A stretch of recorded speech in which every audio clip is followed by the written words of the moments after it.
పూజ్యులు తెలుగుదేశం పార్టీ జాతీయ అధ్యక్షులు నారా చంద్రబాబు నాయుడు గారు మన సత్తెనపల్లి నియోజకవర్గం రావడం మనందరికీ కూడా ఎంతో ఆనందదాయకం.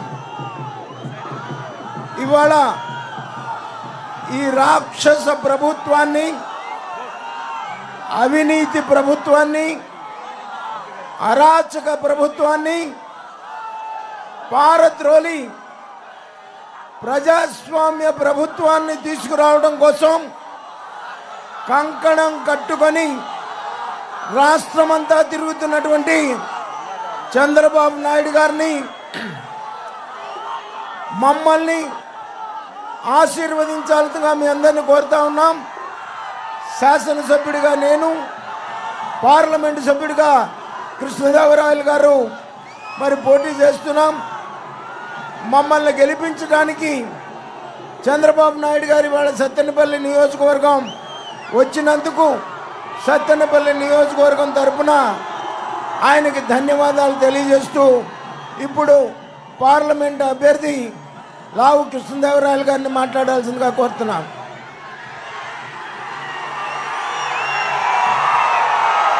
ప్రజాగలం సభకు సత్తెనపల్లి నలుమూల నుంచి ఇక్కడికి విచ్చేసిన ప్రతి ఒక్కరికి కూడా పేరు పేరున హృదయపూర్వక నమస్కారం. వేదిక పైన ఉన్న పెద్దలు, టీడీపీ అధ్యక్షులు నారా చంద్రబాబు నాయుడు గారికి, మరో పెద్దలు కన్నా లక్ష్మీనారాయణ గారికి, అలాగే టీడీపీ, జనసేన, బీజేపీ కార్యకర్తలకు, నాయకులకు ప్రతి ఒక్కరికి కూడా పేరు పేరున హృదయపూర్వక నమస్కారం తెలియజేసుకుంటా ఉన్నాను. ఇక్కడికి వచ్చిన చాలామంది వ్యవసాయం పైన ఆధారపడి వాళ్ళు ఇక్కడికి వచ్చారు. మరీ ముఖ్యంగా ఈ ప్రాంతానికి సంబంధించి ఎక్కువ మంది వేసేది మిరప పంట. ఈ సంవత్సరం దాదాపు పల్నాడులో 1,25,000 ఎకరాలు మిరప పంట వేశారు. కోత ఖర్చులతో కలిపి 2,75,000 అవుతున్నాయని చెప్పి ఒక రైతు చెప్పడం జరిగింది. అయితే ప్రస్తుతం ఉన్న పరిస్థితుల్లో ఉన్న రేటుకి దాదాపు ఎకరానికి 1,00,000 నుంచి 1,30,000 పోతున్నాయని రైతన్నలు చెప్తా ఉన్నారు. ఇది మన ప్రాంతంలో, మన పల్నాడులో. ఎందుకు అని అడిగితే అందరూ చెప్తుంది ఒకటే ఒక కారణం, అయ్యా సాగర్ రైట్ కెనాల్ ఉంది, సాగర్ రైట్ కెనాల్లో రావాల్సిన నీళ్లు రావట్లేదు, రాక ఈ సంవత్సరం దిగుబడి అంతా కూడా తగ్గిపోయిందని చెప్తా ఉన్నారు. దానికి ఒకటే ఒక పరిష్కారం, గోదావరి జలాలు నీళ్లు తీసుకెళ్లి సాగర్ కుడికాల్లో కలపటమే. దానికి ఆ ప్రాజెక్టు పూర్తవ్వాలి అంటే ఎవరు రావాలి?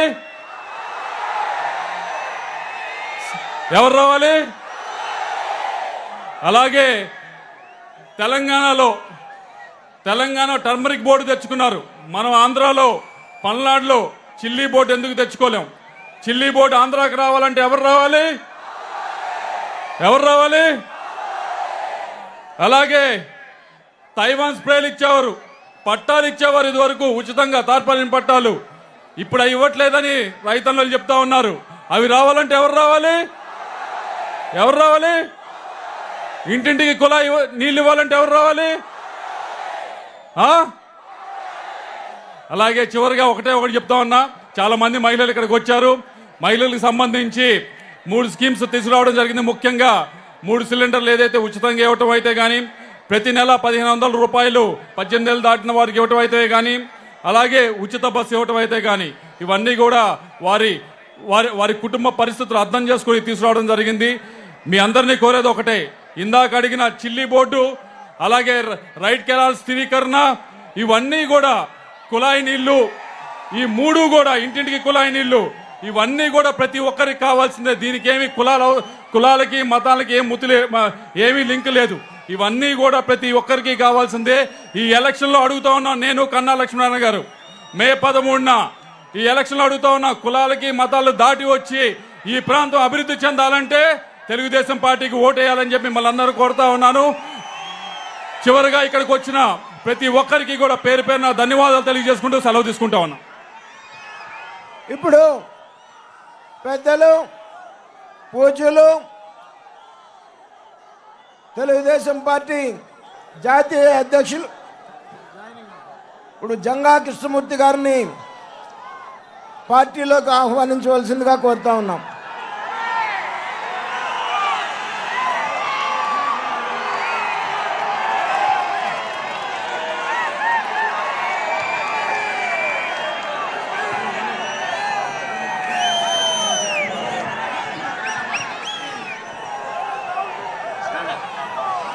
పెద్దలు గౌరవనీయులు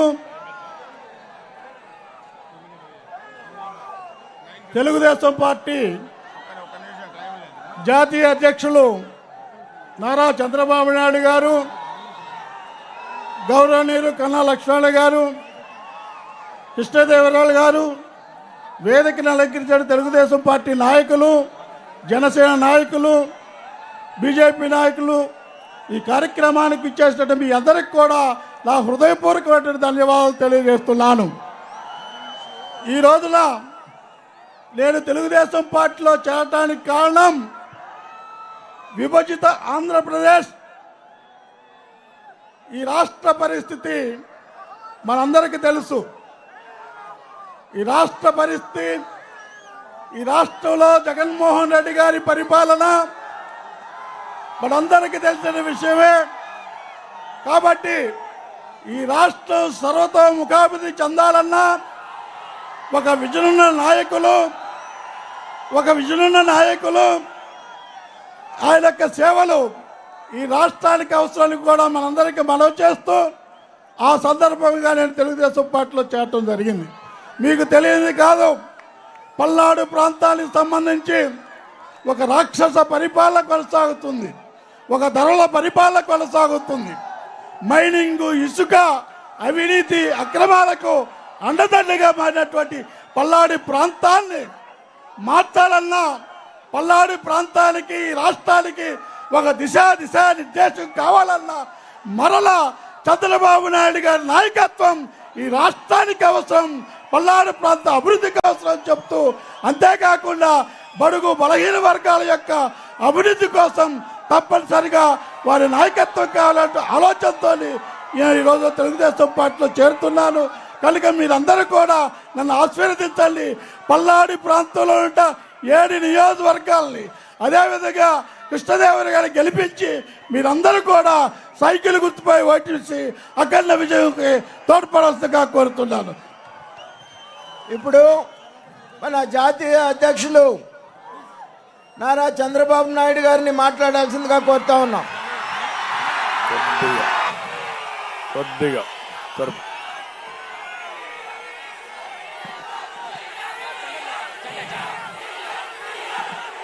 తమ్ముళ్ళు జెండాలు దించాలి,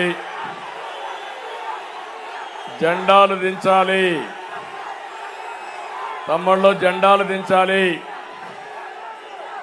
ఎందుకంటే లైవ్ కూడా వెళుతుంది. అందరూ కూడా వెనకాల అడ్డం లేకుండా జెండాలన్నీ దించండి. మళ్ళీ